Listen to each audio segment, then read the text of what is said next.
They get into a battle. And that's where we're going to pick up tonight, because at this point, Joab had instructed them. He said, in verse number 12, he said, be of good cheer and let us play the men. Let's act like men, okay, for our people. We have to show our people that we're courageous. We have to show our people that we're willing to go to battle for their cause and for the cities of our God, and the Lord that doth seemeth him good. And Joab drew nigh, and the people that were with him, unto the battle against the Syrians. And look what they did. They fled before him. You can't hire good help. I guarantee you, when it looked like it was not going well, you know what? You can't pay me enough money to die, okay, for this. It's just not going to happen. And so that's kind of where he was. And so they just took off running. And when the children of Ammon saw that the Syrians were in flight, they knew that the efforts were going to be doubled against them. And so guess what they did?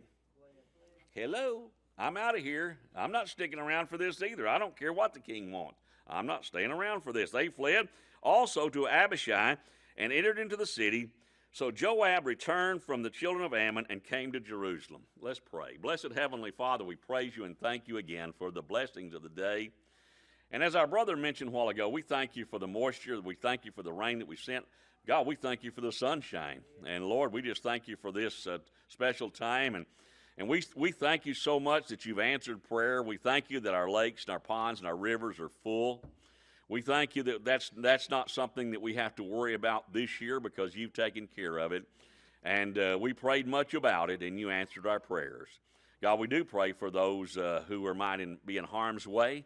Protect them, Lord, and let us not do anything foolishly. But, Lord, we just pray for their protection. Be with our families and members that are traveling and during this season, of course, with school out. Many people are going to be taking vacations. And, Lord, we just saw a while ago where they've already had 2 bad wrecks in Abilene this afternoon. God, just be with them and protect them. And may, when we go into the highways, may we just drive with caution. And, God, we just pray for your protective hand upon our family here. And, God, we just pray for a good season. Lord, may you continue to bless. And, Lord, may we see many, many more come to know Jesus Christ as their Savior because of the testimony of this ministry. We pray it in Jesus' precious and holy name. Amen. Now, I want you to notice something. They've had a battle, but the enemy has now fled into a city to find refuge there. Okay? And then why didn't they go ahead and go in and finish them off? It says that Joab and his armies returned from the children of Ammon and came to Jerusalem. They came back home. Anybody want to take a gander as to why they did it that way, why they didn't go ahead and finish them off? It wasn't because they had lost a bunch of men. I mean, the enemy had not done them any harm, virtually no harm whatsoever. And so it wasn't because they were losing soldiers or fighting men. What do you think it might have been? And it's something that we don't deal with a whole lot today. It's the season, okay? The harshest part of winter is about to come on them. And remember that their climate there in that area is very similar to ours. And so, we don't have really severe winters here, but we do have some harsh times that we have we have northers come in, and we have, cold weather, and it's not commodious to do some things. They're just, you're not going to do much sunbathing in February. I'm not going to do any sunbathing any time. But, y'all be calling in the whale. We got a beach whale down here. Shamu has escaped but we're not going to do that, okay? But, there are just certain things that we're not going to do certain times. Thank you for not looking. For certain things we're not going to do in certain times of the year. It's just, it's too cold. There's some things we don't do in the heat of summer, but summertime is when we do most of our outdoor activities. Well, these armies, they did not have what our armies have today. Our armies today are pretty much 24/7, 365. I mean, they are. They go into battle, they'll stay year-round. Because now our armies and the armies of the world have been outfitted in such a way that they have facilities where they're not going to be out in the elements all the time, and they have the clothing for it and the uniforms for it, And so they're 24, but not in this day. Back in this day, when the weather got bad, guess what they did? They came home. And that's what took place. And so they're entering the winter months now. They've kind of got the enemy out there and got them taken care of for a while. They hadn't finished them off. They're not done with them yet. They're still out there, but at least they ran them back home. They're not on the battlefield around Israel right now. They've taken flight. And so we're kind of at that point. Now, we hadn't quite finished it off yet, but we're going to see. And when the Syrians saw that they were smitten before Israel, they gathered themselves together. And Hadadezer sent and brought out the Syrians that were beyond the river, and they came to Helam, and Shobach, the captain of the host of Hadadezer, went before them. Guess what? They're going to make one last try at this. So their reserves are on the other side of the river. And so they gather them all up. You know, Joab's gone back to Jerusalem. Let's try to spearhead something here and go ahead and get the job done. That's the enemy's philosophy in this, okay? But what happens? They go out, and when David finds out what they're attempting here, David said, okay, we're going to put an end to this, okay? He gathered all of Israel together. The two armies that had been, the army that had been divided to fight against the Syrians and the Ammonites, he brought them back together. He just a show of force here, okay? And so David goes out, he gathers all of Israel together. He passes over Jordan. He came to Helam, and the Syrians set themselves in array against David and fought with him. Now, they're ready. You know, they're going to do it one last-ditch effort. But look what happens. They did it again. And the Syrians fled before Israel. They just, like I say, you can't hire good help. And these are hired mercenaries. They don't, you know, they're in it for the shekels. They're in it for the silver. They're in it for the gold. They're not in it to die. They don't really have a real pony in this show. And so, you know, over the centuries in war, this has been very much a practice. Is you would go out and hire mercenary armies. And the Hessians, the Germans, were really big on this back in the day. And even in the battle for our own independence, we hired or were allied with a few French, okay, to help us out. And that was back in the day when the French would fight, okay? And today, no, we no fight, okay? We just give us some wine, we be okay. But that's the best. Can you do it better? Okay. It almost got to be Italian, didn't it? Yeah, I can't tell them apart. But they all look the same to me.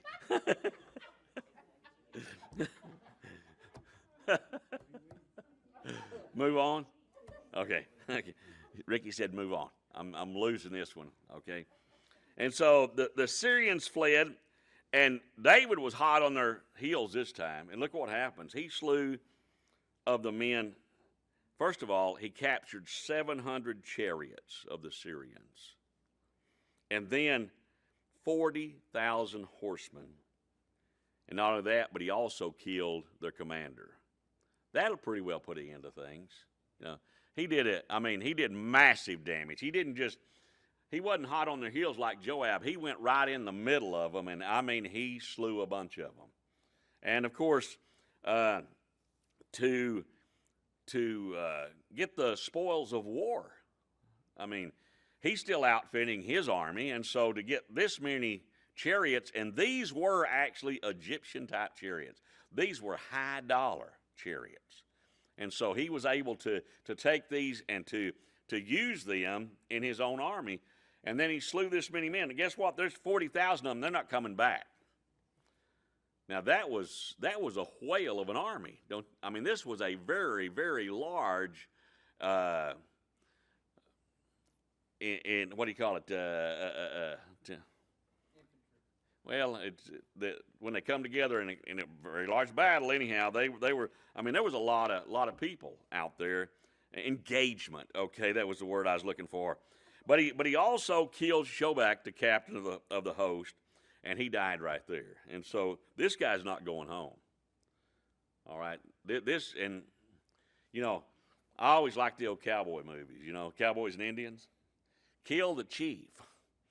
You know, if you cut off the head of the snake, you've done something. Okay, and especially when you're really depending on these individuals, the captains, these officers, really were the ones that had the strategy in mind. Okay, they're the ones that knew how to set the battle in array. They knew where to put their people. They knew, you know, where to attack. They knew what to hold in reserve to do a second phase in this. And so when you put an end to that, then you pretty well bring your whole army to a standstill. And so he was able to do that. He was able to put a stop to this, okay? And so it says, and when all the kings that were servants to Hadadezer, and so it wasn't, he had not just brought in one, he had brought in thousands of military as mercenaries and paid them in hopes that he could annihilate the army of Israel. How did it work out for him? Didn't work out, did it? He lost big time. And so when all of these people he had hired and all these allies that he had saw how the battle was going and what the end result was, they said, okay, uncle, we've had enough. We don't want to be a part of this anymore. Don't even call us. Okay? Don't even send your messengers to us, because we're not going to be a part of this anymore. They saw how the damage that Israel had done, and so they made peace with Israel. And what they do? They allied themselves to Israel. Now, well, goodness gracious, you know. Well, guess what? That's what you do. They didn't have a whole lot of choice, and so rather than, you know, you either sign up or you die. You either become a part of this and become allies with us, or we'll go ahead and take care of you now. Okay, I switched sides. Hey, they were out there for the money to begin with, okay? They had no real loyalty to the Ammonites. And so from that day forward, the Syrians would not help out against the children of Israel anymore. They said, you're on your own. You want to go to battle with them? No, we've already pledged our allegiance to David. We've already pledged our allegiance to the nation of Israel. And so we're going home. It's wintertime. We're not going to fight. We're going home. We're going to build a big fire. We're going to get before the hearth, and we're going to warm our feet, and just leave us alone. We don't want any part of this anymore, okay? I want you to go over to chapter number 11, because we're fixing to kind of switch gears here. The other day I told you that in our teaching was that we're about to enter a period of time that I call the soap operas for the nation of Israel. And, you know, the soap operas, what are they noted for? They're noted for that sleazy afternoon stuff on TV, you know. And so, you know, it was cheap entertainment. Why was that? Why were they called soap operas? Okay, most of them had somebody like Palmolive or one of these, you know, Tide or Cheer was their sponsors. Okay, so they were called soap operas. Wait a minute. Man. Was it bad? Couldn't live with it. Okay, well, good deal. That's a perfect guy with a perfect wife right there. Knows exactly where to. Okay, I had to itch. Okay, and so now that they've gone home, and now we have between chapter 10 and chapter 11, we have a period of about 5 to 6 months. Okay, because when it picks up, pickups. That's what we drive, is pickups. But when it picks up again, we're in the spring of the year, okay? And it came to pass after the year was expired. In other words, you know, they've gone through the end of the year. They're beginning a new year. They're getting into spring. Here we go. At the time when the kings go forth to battle, okay? Folks, everybody that lived during this time knew what was going to happen in spring. If you have a border problem, if you have a problem with insurgency, if you have a problem with other nations encroaching on you. Come spring, we're going to get it on. And so here it is. It's springtime. We haven't completely dealt with the Ammonites yet. Even though they don't have the allies they once had, it's time to really give them a good thrashing, just to teach them, you know what, we're not going to put up with this anymore. You have been a thorn in our side, and so we're sending the army out, and the army's coming to your door this time. Last time you come knocking on our back door. We're coming to get you where you live. You know, that's kind of the attitude of our army now. You know, we have all these weapons that, man, we don't even have to be there. You know, they send out some kind of a missile, and they've got it.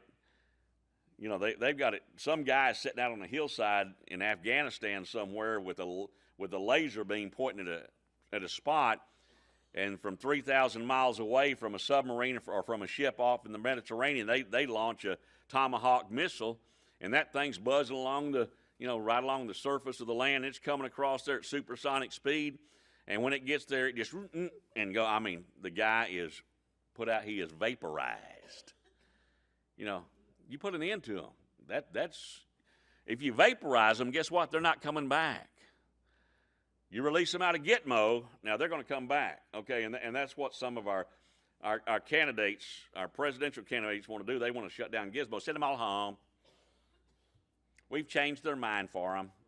They don't want to kill us anymore. They don't want to slaughter us. Hello, where's this thinking come from? Maybe we just got paid real good to set them free or something like that, you know. But anyway, this time we're gonna take it to you. We're bringing it to you. So get ready. The only thing is, David's not going. Oh, you know, I pretty well whooped up on him, and so Joab can handle this. I mean, sent him out there, and so David sent Joab, and it came to pass after the year was expired, at the time when kings go forth to battle, that David sent Joab and his servants with him and all Israel, and they destroyed the children of Ammon and besieged Rabbah, but David tarried still at Jerusalem. He was just hanging out at the palace. You know, I'm king now. I don't have to be in on every battle. You know, I need to learn to designate authority and delegate authority. So I'm just going to let. It's not that Joab wasn't doing a good job. He was. I mean, he put it on them. You know, he says he destroyed the children of Ammon. Now, when it talks about the children of Ammon, it doesn't mean the little kids. What's it talking about? Talking about all those descendants, everybody out there who's big enough to die. Okay, they take care of them. And but David's staying at home. Where are kings supposed to be? You know what? Now, David's about to get in trouble big time. You know when most of us get in trouble big time? Is when we're where we don't need to be. You know what? I've gotten in very little trouble at the house. Now, I can. It's possible to get in trouble there, because even being there, sometimes I might say something that should not have been said. But I'm less apt to get in serious trouble. Now, that's just kind of trouble. I'm talking about serious trouble. I'm talking about sinful trouble. I'm talking about being with the wrong crowd at the right time. You know, I've heard of people getting killed from being in the wrong place at the right time. And so that usually doesn't happen if you're in the right place. You know, right now you're in the right place. Amen. Right? This is a good place to be. Even though sometimes, I mean, I know people are watching, and I know sometimes I say things, and I'm sure not everybody agrees with it. I don't know why, but sometimes they don't. And sometimes I get in trouble, and sometimes I'll get little, text messages and stuff that people just don't totally agree with me. That's fine, but it doesn't change my mind. Okay, I don't feel, if they've got a good argument, I'll listen to it, but usually they don't. They're just offended, because I'm not politically correct. I don't even use good English. Okay, I was talking to a fellow this week, and his wife is Russian, and she speaks 4 other languages. Don't you just hate people like that? I mean, good night. Show off. You know what I told him? I said, I'll bet you that you've been told off in at least 4 languages. It's bad enough to get told off in English. Sometimes I don't even understand that. But to live with somebody who knows like 4 and 5 languages and can just give you a good cursing at any given moment, and you're going, yes, dear.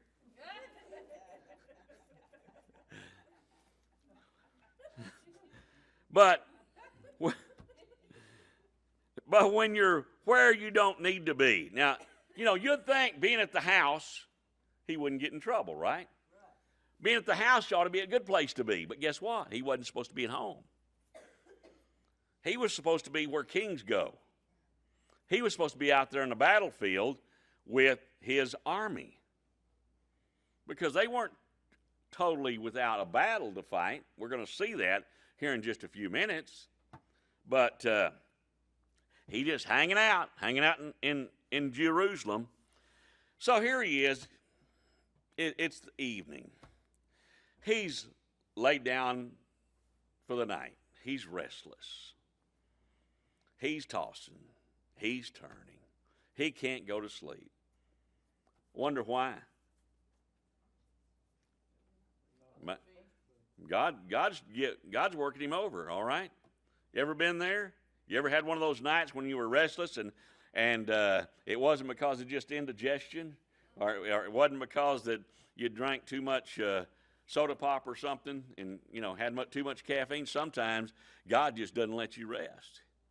Now, he's restless, and so what's he do? He gets up, and like many of us will, he begins to walk around the house. Well, the way the palace was set up, he must have been like on the 2nd or 3rd story. I'm sure it was at least 2 stories. He walks out on the veranda, on the balcony, to his bedroom. He walks out there, and he's looking out, and lo and behold, he's looking over in the neighbor's yard. I was telling y'all the other day about the fact that where one of our daughters lives down in the Metroplex. I was driving through her community the other day, and these houses are just backed up to each other. They have a common fence, and they're a bunch of 2-story houses. No. I don't want to live there. Barbara said, wouldn't you like to live here? No, I sure wouldn't. Why wouldn't you? Because sometimes I want to run around in my skimsies and flimsies on the 2nd story, and I don't want the neighbor checking me out. They get all jealous over there.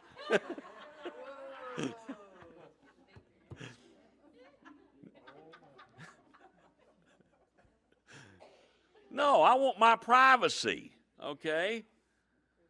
And you know what? A bunch of them have swimming pools. You know what? I don't want somebody watching me sunbathing. I don't want somebody watching my wife out there. Okay?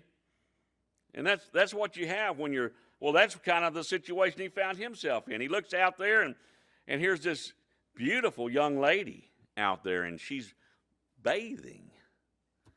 Now, if he had any moral turpitude, you know what? He'd go, oh, my goodness.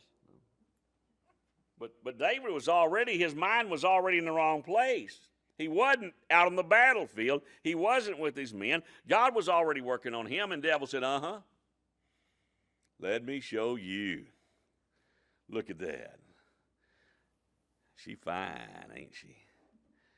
David goes, yeah, she's fine. He says, she's mighty fine. He goes, yeah, she's mighty fine. Who is she? Doesn't make any difference who she is. She's not yours. He saw her. Says the woman was washing herself. She was bathing. And said she was very beautiful to look upon. Okay, she was a fine specimen of a woman, all right? And so what's David do? He didn't leave it at that. You know what? We get off into sin. Seeing it's one thing. Okay, sometimes we cannot avoid seeing temptation. Yeah, we just but you know what? He didn't just see, then he sought. He sent his servants next door. Who's the lady bathing? Come on, folks, what's he doing? Who is she? He sends his servants over there to check it out, to inquire after the woman. One of his servants says, well, that's Bathsheba. She's the daughter of Eliam, the wife of Uriah the Hittite. Should have stopped it right there. She's married. David's married. The wife of Uriah the Hittite. Well, who's Uriah the Hittite? Well, he just so happens to be one of David's soldiers, who's off fighting in a battle that David should be there himself. David sent his messengers and had them, see, he sought, then he sent. He's getting mighty deep in the mire here. He saw, he sought, he sent. Okay? And then what comes next? Another S. He sends. You know what? At any point along here, he could have stopped this. You know, what's he thinking at this point? Where is his mind? What's going on in David's head? Well, he's the king. Because he's the king, he can do anything he wants. And you know what? That's true. You know what? But when God puts you in a position like this, then you have to be real careful that you don't let your ego get in the way. You have to be real careful in this position that you don't use that position and that notoriety to cause you to slip off into something that's not pleasing to God. You know what? That happens so many times. You know what is there's two things, and both of them kind of are tied together. There's two things that are the downfall of a lot of men. Now, I'm not talking about you ladies right now. Men in the ministry. One of them is pornography, and the other is lusting after someone else's wife. And you know what? I'm not having an ego trip right here, but I know this from this position. I in the last couple of months, I have seen this happen, not just to pastors, but people in the ministry. People in the ministry are losing their place. They're using their position to influence young ladies wrongfully. And had a preacher brother of mine call me the other day and just almost in tears over one of his staff members that had been sexting one of the church members because he had used his place in authority to kind of get inside her head. You know why God tells us to put on the whole armor of God? Because you know what the first piece that we're supposed to put on? The helmet of salvation. Man. And it's not just pastors. It's not just men in the ministry. But you know what? Think about it. Where can Satan do more damage in a church house than right there? I mean, we've seen what's gone on in our neighboring city over here and the damage that it's done. And I'm not giving these men a pass, but I'm telling you, the threat is out there and the temptation's out there. And so even staying home sometime doesn't get you away from that. But what you better do is keep your head on straight. David wasn't thinking straight. He was thinking, well, I'm the king. I can do whatever I want to, and I don't have to answer to anybody. There's a term that says, I believe it's something like that, complete power corrupts completely. If you don't have to answer to anyone, or absolute power corrupts absolutely. If you don't answer to somebody, then you can really get into trouble in a hurry. And so we have to answer to each other. David had no one. He had put God aside for a little bit. You know, if he'd been thinking, is this going to please God? Was he thinking that? What was he thinking about? He was thinking about pleasing his carnal nature. There's always, I don't care how fine a person you are, that carnal nature will inflame itself. That carnal nature will cause damage if we allow it. And that carnal nature has to be mortified. It has to be put to death daily. I don't care how young you are, how old you are. One of these guys I'm talking about was 60 years old in the ministry.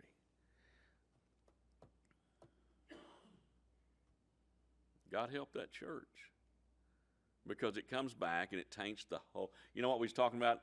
We're getting into, in our other study on Wednesday night, we're talking about a guy by the name of Achan over there. Achan has taken a Babylonian garment and some gold and silver, and he's hid it in his tent. And because of it, 36 men were killed in that battle. You know why? Because there's sin in the camp. See, he wasn't a military leader. He wasn't a David. He was just an average Joe. Guess what? If there's sin in the camp, it causes damage within the camp. Everybody gets affected, and because of it, 36 men lost their life. Now, we can rush on with this, and I'll tell you right now that David didn't handle this properly. He brings the woman into his house, and he sleeps with her, and he impregnates her, and then he sends her home. That was pretty cheap of him. But you know what? He knew that wasn't his wife. She conceived. She's with child. So she sends word back to David. She said, I am carrying your child. How did she know it was his? Because her husband's been on the battlefield for months. He hasn't even been home. David said, I've got to cover this. I've got to cover myself right here. He said, I'll tell you what I'll do. He said, I'll send for Uriah and have him come home. Give him a little stay. So he sends word to Joab, send Uriah down here. Kind of let me know how the battle's going. So Uriah comes back, and he says, yeah, everything's going great. You know, the battle's going great. We're doing a good job out there. And he said, okay. He said, why don't you go to the house and refresh yourself? Go take a bath and kind of just spend the night at the house. Well, you know what Uriah is? Uriah is an honorable man. You know what? Sometimes bad things happen to good people. He was a good man. He had done nothing wrong. Now, I'm not saying he's sinless perfection, but I'm saying he was doing exactly what he was commanded to do. He'd been out there on the battle lines. He'd been fighting for his nation, fighting for David in David's place. He's been sent back now to report to the king, which, man, don't you know, he's going, whoa, I'm going, this is a very important assignment here that I've been given. And so he takes it to him, and he said, the war's going good. But you know what? When he left the king's house, when he left the palace, he didn't go home. He just went down to the kitchen and got him a meal right there at where the other soldiers that took care of the protecting security around the palace, he sat down there and ate with them. And he also just went down there where their bunks were, and he went to sleep down there. He didn't go home. Rats, foiled again. You know what? What a wicked web we weave when at first we decide to deceive. Here he is. David is now already, he yielded to temptation, he committed sin, he committed adultery. This lady is carrying his child. Now he's trying to cover it up by bringing this man home. This man won't even cooperate. He won't even go home. So he finds out about this, and he calls him up, and he said, tell you what, I said, yeah, you've been up there a long time. And he said, you slept, come on, guy, just take an extra day before you go back. to the battlefront. He said, go ahead and go home and take a bath and spend some time with your wife. But he didn't go down. And so he asked Uriah, he said, why didn't you go down? He said, Lord, he said, Joab and all my brothers in the army, they're out there fighting for us. They're out there doing what you've asked them to do. How could I possibly come here and enjoy myself and spend time with my wife when they're out there doing what I need to be doing? Now this really gets ugly. David said, this isn't going to work. So he gets out papyrus and quill, and he writes out orders to send back to Joab. He said, when Uriah gets back there, when you get into battle and it really gets heated, you send Uriah right up there in the middle of that. And when everything's really going strong, withdraw your troops and leave him there.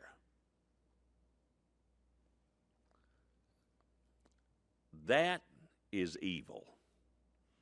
See, that kind of makes you want to think, you kind of reconsider David, doesn't it? Because, I mean, this is a planned execution because of David's sin.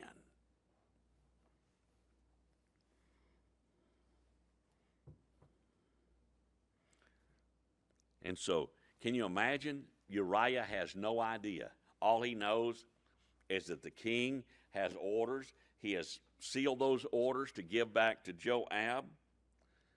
Uriah is carrying his own death certificate back to battle, obediently going to his death, not knowing that he's been set up like this.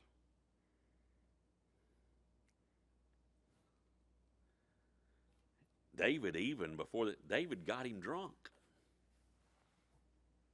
thinking if he gets drunk, he'll go home. Didn't happen. So, verse 14, it came to pass in the morning that David wrote a letter to Joab and sent it by the hand of Uriah. Verse 15 is what I just told you. When he gets there and he gets in the battle, put him in the heat of the battle, withdraw from him. He must die. Not just wounded, he has to die. And it came to pass when Joab observed the city that he assigned Uriah unto a place where he knew that the valiant men were there. In other words, he knew exactly where the battle was going to be the most heated.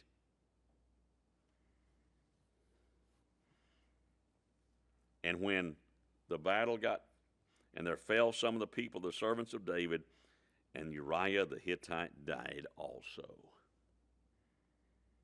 You know, we talk about this, and we talk about David's sin, and we talk about the death of Uriah. But guess what?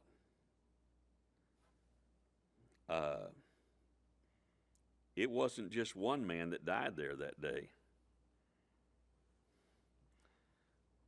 Another place, I believe it says 16 other valiant men in the service of David gave their lives to cover up David's sin. See, it wasn't just Uriah that died.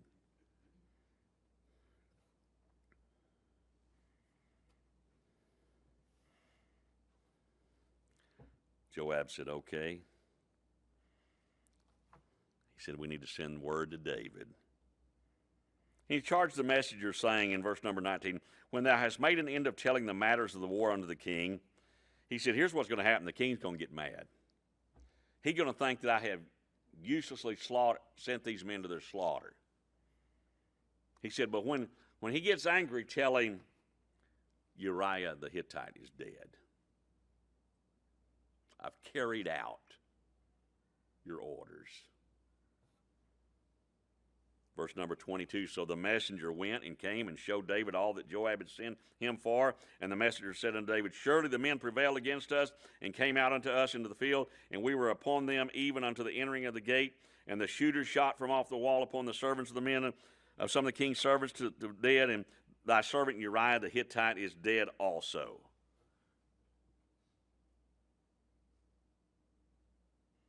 All of a sudden, everything's okay. Uriah's dead. Well, I covered that one up. See what happens when we sin? There's a little something and a little truth about sin. Sin will take you further than you want to go, and it'll keep you longer than you want to stay. And it'll cause more damage than you're willing to allow. So when we're tempted to sin, what's bad is most of us don't learn that from being taught that. We have to learn that from experience. We have to live through it to realize that sin really does not just damage us. How many times have we heard it said, it doesn't affect anybody else but me? That's a lie. It encompasses a whole multitude of individuals who are affected by it.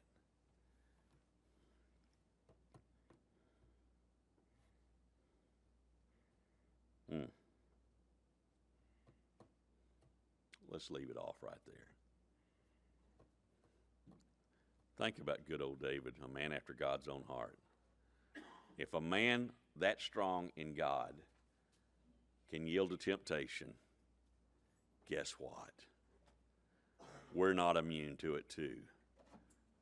We must watch ourselves daily. And it's not just men. You know, I don't think that Bathsheba thought she had a choice in the matter, and probably really didn't, because he's the king.